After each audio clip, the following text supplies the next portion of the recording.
Bonjour Philippe Blanchet, vous êtes professeur de sociolinguistique à Rennes 2.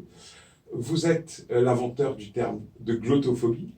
Le Télégramme avait envie de vous rencontrer pour en savoir un peu plus sur cette langue française et ses accents régionaux, dont vous êtes tenant parce que vous êtes provençal, et double titre parce que vous êtes résident breton depuis une quarantaine d'années. Est-ce que vous pouvez me dire comment on s'intéresse aux accents régionaux quand on est jeune, pour commencer? Comment vous est née cette vocation?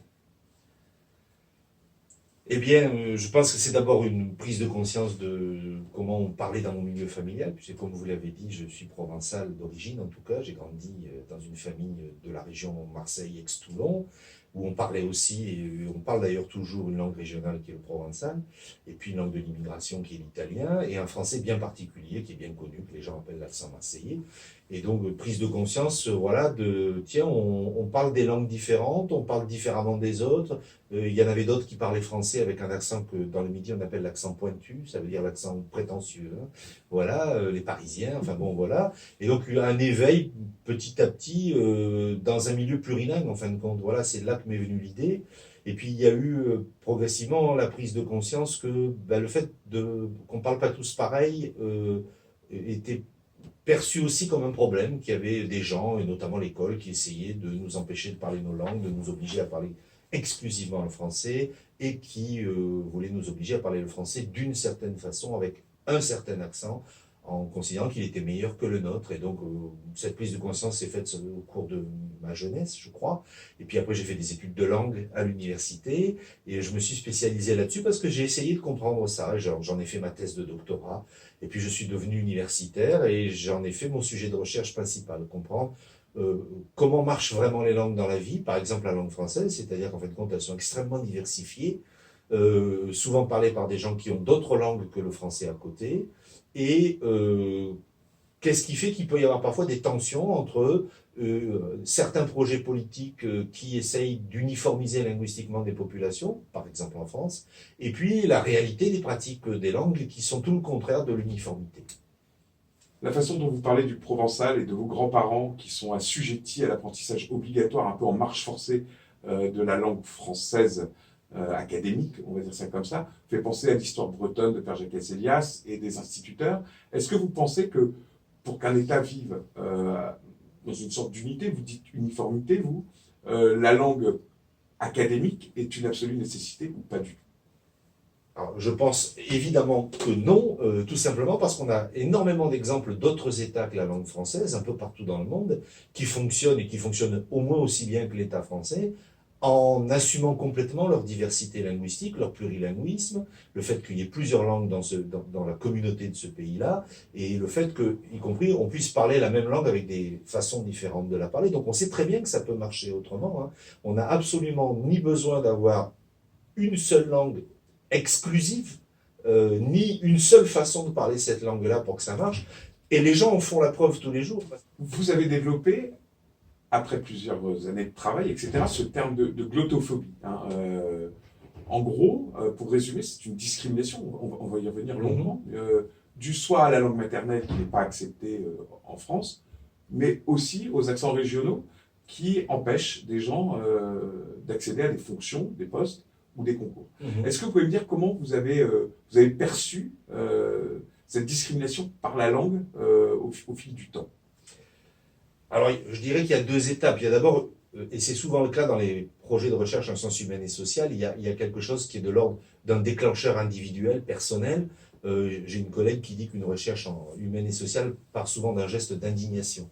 Ça a été ma propre indignation, mais voilà, hein, notamment d'apprendre l'histoire de l'une de mes deux grand-mères, qui est celle qui m'a principalement transmis le provençal, l'histoire des sévices qu'elle avait subis à l'école pour lui interdire d'utiliser sa langue et l'obliger à parler français. Donc ça m'a évidemment indigné qu'on ait pu faire souffrir ma grand-mère quand elle était une petite fille. Puis il y a la deuxième étape qui est quand on commence à faire de la recherche, alors on essaye de voir ce qui se passe dans la population autour de nous, on interroge les gens, on observe les gens, on confronte des discours et on se rend compte qu'il y a une tension, qu'il y a une contradiction, qu'il y a des gens qui disent du mal, par exemple, de la façon dont les Québécois parlent français, et puis qu'il y a des Québécois qui se plaignent qu'on dise du mal de leur façon de... donc ils n'acceptent pas. Donc je me dis, il y a quelque chose dans ces témoignages qui montre qu'il y a un problème dans la société. Et à partir de là, il faut identifier ce problème, le caractériser, comprendre quels sont les facteurs qui font qu'il y a un problème.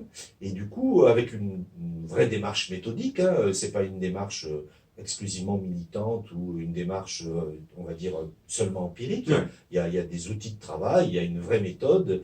On arrive à caractériser le fait qu'il existe quelque chose qu'on peut considérer comme des droits linguistiques, qui sont des droits fondamentaux, qui sont des droits attachés à la personne ou à un groupe humain, et qu'il y a des tentatives d'empêchement de l'exercice de ces droits.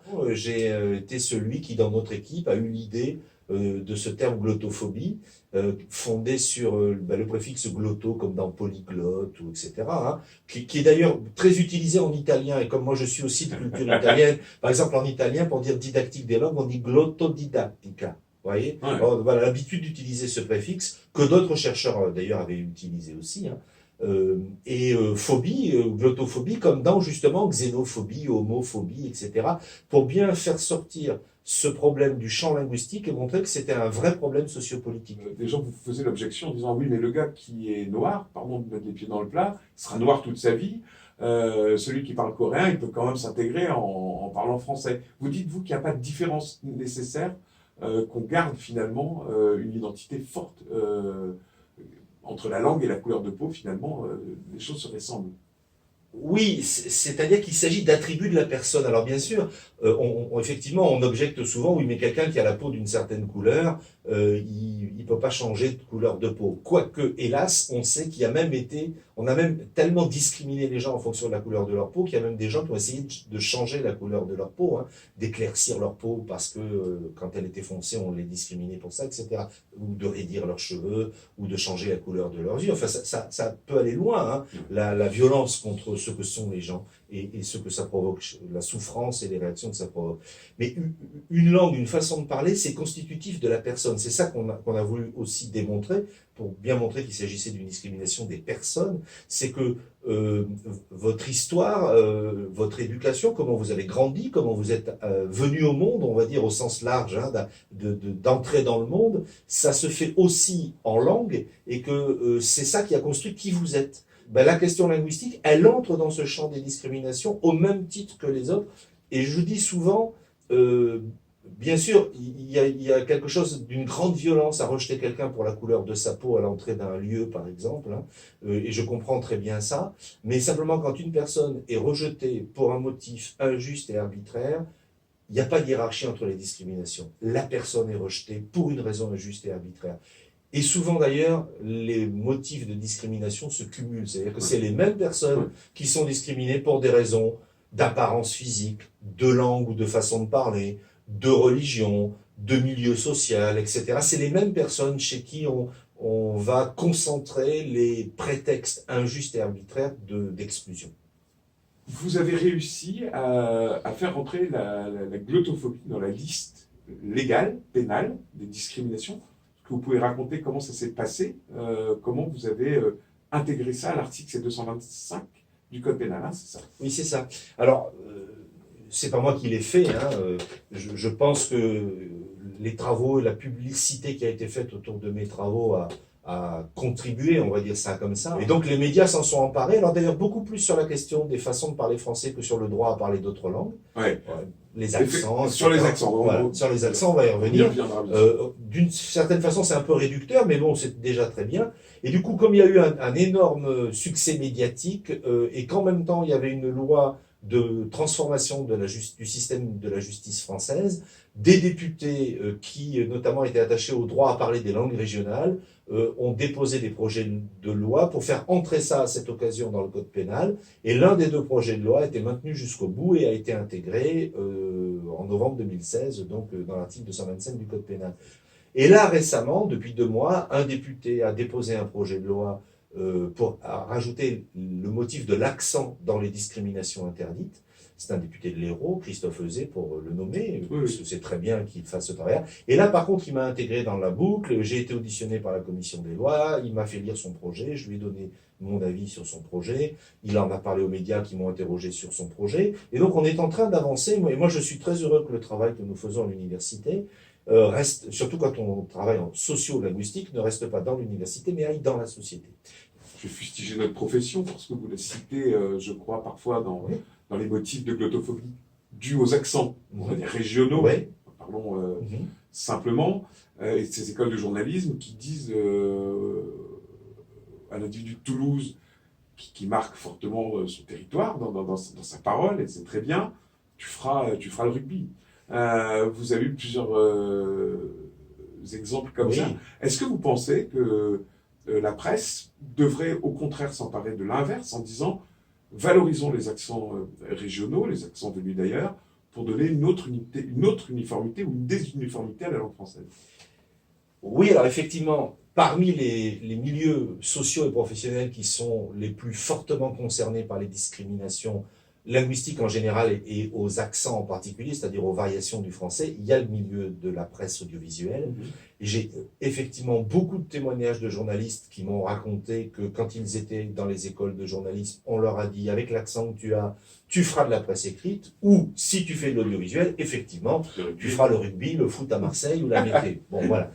Moi, je suis régulièrement scandalisé de voir que non seulement des méridionaux de France, mais aussi des francophones d'Afrique de l'Ouest sont sous-titrés quand ils sont interviewés en français à la télévision. Quelques Bretons aussi. Et des Bretons aussi, ça arrive. Donc, je pense qu'il y a un vrai problème dans ce métier-là, parce que c'est un métier de parole, comme chez les comédiens, comme chez les enseignants, il y a une discrimination plus forte.